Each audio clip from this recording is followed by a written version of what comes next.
Hi hello welcome back to my channel. നമുക്ക് കുറച്ച് അമ്പഴങ്ങ പറിച്ച് ഉപ്പിലിടാം കേട്ടോ.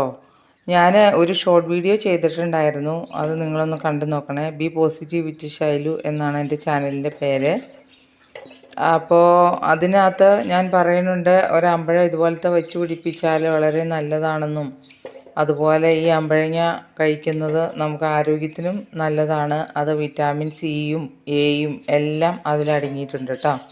അപ്പം നമുക്കത് കഴുകി ഉപ്പിലിടാൻ നോക്കാം.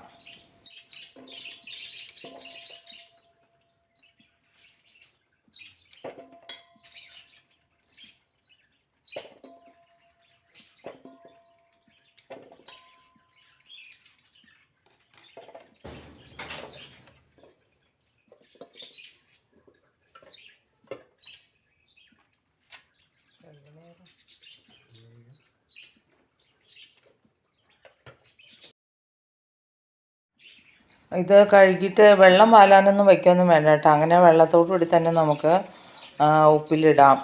വെള്ളം കൂടുതൽ ഒഴിക്കരുത്, അത് മുങ്ങി കിടക്കാൻ പാകത്തിന് വെള്ളം ഒഴിച്ചിട്ട് വേണം. ഒരു പാത്രത്തിൽ, ചില്ലിൻ്റെ കുപ്പിയാണെങ്കിൽ നന്നായിരിക്കും, ഭരണിയിലൊക്കെ ഇടുന്നതാണ് കേട്ടോ നല്ലത്.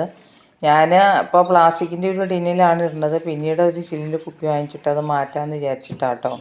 കാരണം ഉപ്പും അങ്ങനെയുള്ള പുളിപ്പുള്ള സാധനങ്ങളൊക്കെ എപ്പോഴും ചില്ല് ഭരണിക്കകത്ത് സൂക്ഷിക്കുന്നതായിരിക്കും നല്ലത് കേട്ടോ.